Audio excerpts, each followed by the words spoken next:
I have just a few brief moments with you. And so what I want to do is my best to touch upon what I believe are some prescriptions so that you can be happy and healthy. And I'm going to look at 3 different parts of the human being. The first is the mind and the way in which we think. The second is the heart. And the third is the body and the way in which we act. So I'm going to take these 3 parts and I'm going to talk about how we can be healthy in each of these 3 elements of the human body, of the human self. The first is the mind. A person cannot be healthy and happy unless they manage the way in which they think. One of the most important things to the happiness of a human being is it has to do with what a person focuses on. So there is this concept that I focus on and I repeat many times because it's very, very powerful. And that is that whatever you focus on, it will grow. What you focus on grows. And that's why you find that there are people and there are some types of people, they are problem focused. What does that mean? It means that in any given situation, they will pick out the problem and that will become their focal point. You guys know anyone like that? Now, what happens when you become a problem-focused person is what that leads to is something called anxiety. People who are problem-focused also tend to have very high levels of anxiety. These are people who have trouble sleeping at night, trouble shutting off their mind, trouble shutting off their worry. And the reason for that is that when you focus on problems, problems grow. They start to become bigger and bigger.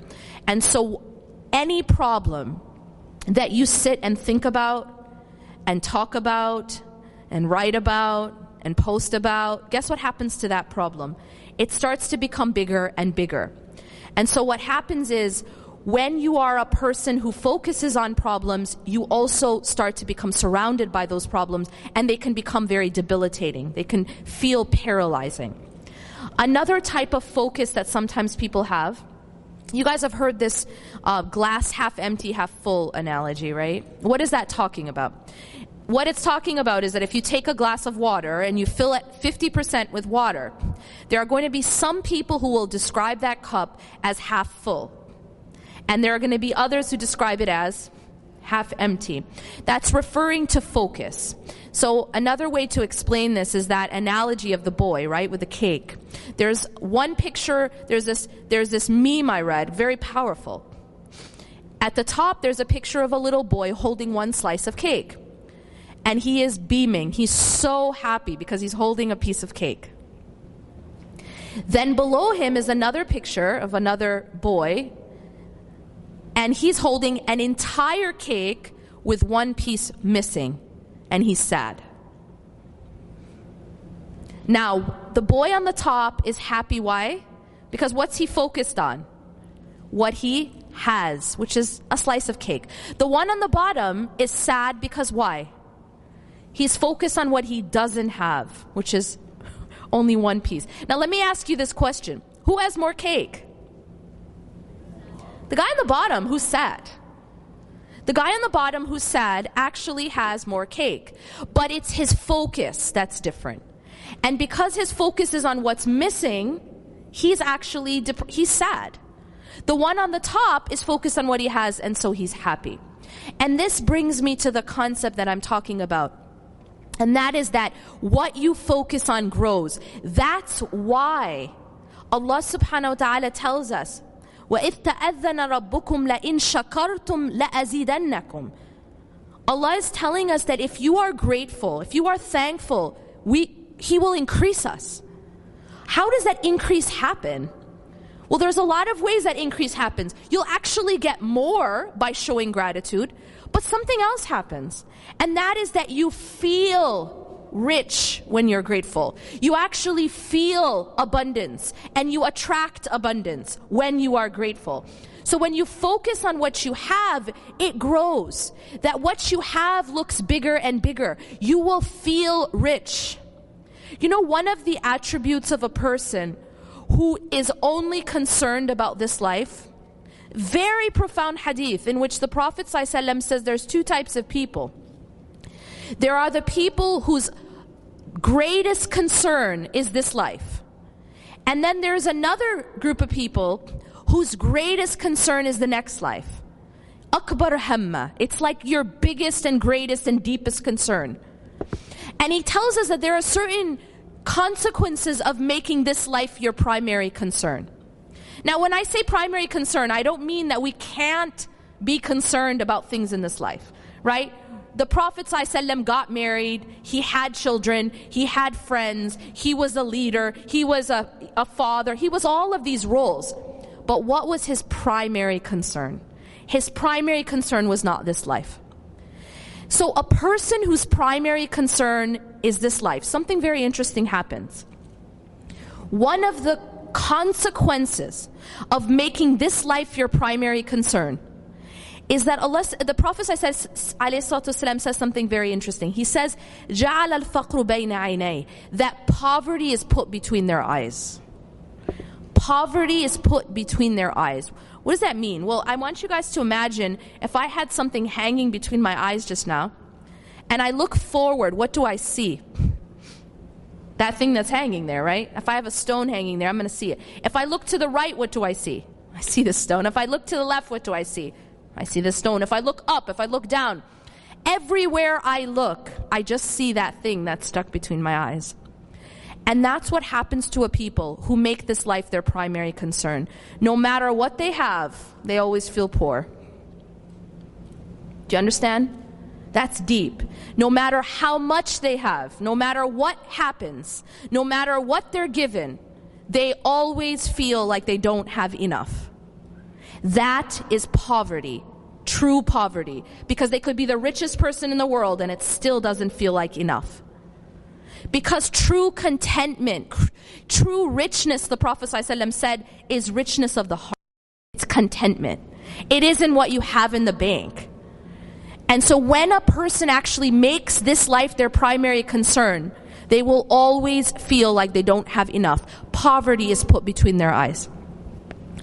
So this concept of focus is very, very important. Focusing on what you have. Not being a people who focus on negativity, but rather focusing on positivity. Because your thinking changes you. And when you focus on the light, it grows. When you focus on darkness, it also grows. One thing I found is that when you look at social media, you can tell a lot about yourself by looking at your news feed. You know why? Because your news feed is like your fridge. It's what you're going to eat that day. You open up your news feed, it's like opening your fridge. That's what you're going to eat that day. That's what you're going to look at. That's what you're going to read. That's what you're going to be exposed to. And there's no such thing as passive exposure. Everything you look at, everything you read, everything you listen to is like eating it. You're ingesting it. It's going straight to your heart. So a lot of people, when they open their news feed, it's all just really negative. You guys know what I'm talking about? It's like a lot of darkness upon darkness upon dark. Negativity, negativity, negativity, and then a few burgers in between. Right? And then maybe a couple selfies. Now that type of fridge isn't going to make you very healthy mentally, or spiritually, or psychologically, or anything. So you have to be mindful of what you're focused on and what you're taking in. That's how you keep a healthy mind. You have to think, you have to be conscious of your thoughts. One of the mistakes that we make when it comes to mental health, when it comes to being healthy in our thinking, is that we don't guard our thoughts. We don't guard our thoughts.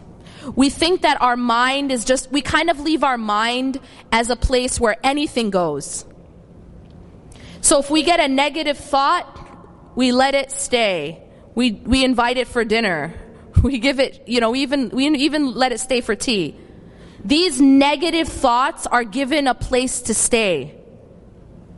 And some of these negative thoughts are actually like really, really, really bad self-talk. Sometimes we're beating ourselves up. Do you guys know what I'm talking about? Anyone? If you took that negative talk, that negative self-talk, for example, oh my God, I'm so worthless, or I'm so stupid, or I'm so ugly, or I'm so fat, or I'm so useless, or whatever words you say to yourself, or I'm a failure, or whatever it is. Whatever those words you say to yourself, can you imagine if you took those same words and you said it to your best friend? You talk to your best friend that way? Or to your spouse? Or to your mom or your dad or your kid, God forbid? What would happen to that relationship? Anyone? It would destroy the relationship.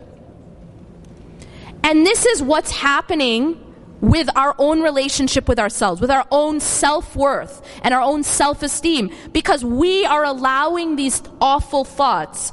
We are allowing this awful self-talk that we would never speak that way to someone else, but we do it on a daily basis sometimes. We have to guard our thoughts. Your thoughts become who you are, all right? But realize that your thoughts are not always from you. Sometimes a thought is from shaitan. Don't let it stay there. And definitely don't invite it for dinner, and then dessert, and then tea. Like, you just feed it. You allow it to stay there.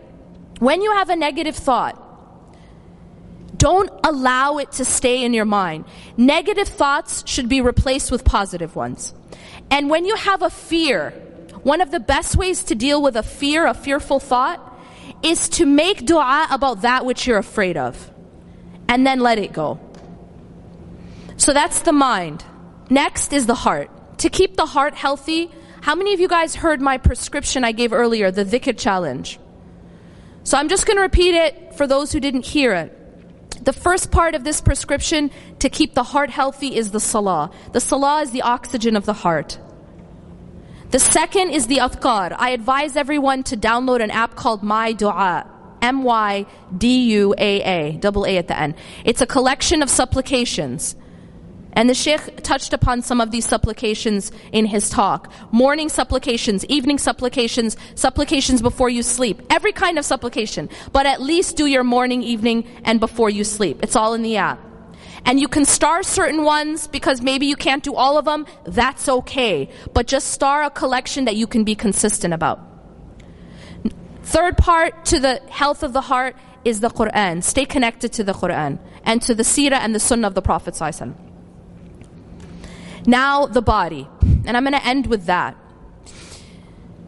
What you do has a very profound effect on your happiness and your mind and your heart.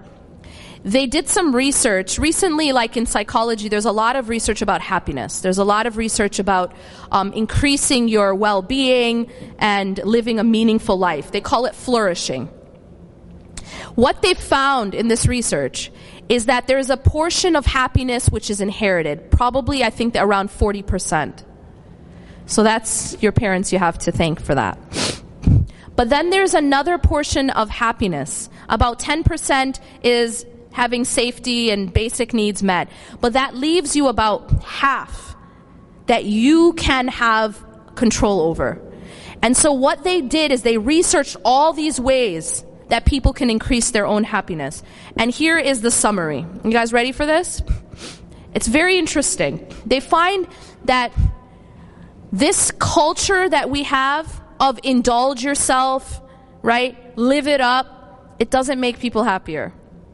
And they've done studies on this. For example, spending money on yourself, it doesn't make you happier. Indulging yourself, it doesn't make you happier. They did a study where they had 4 groups of people. One group, they told them, you know what, indulge yourself. The second group, they told them, go and do service for another person. The third group, go and do service for your community. And the fourth group was just a control group. They just kept track of what they did. And in this study, they found that only the 2 groups that did service had any increase in their happiness. Now that's a powerful finding. What is it telling you? You know, they tell you money doesn't buy happiness, right?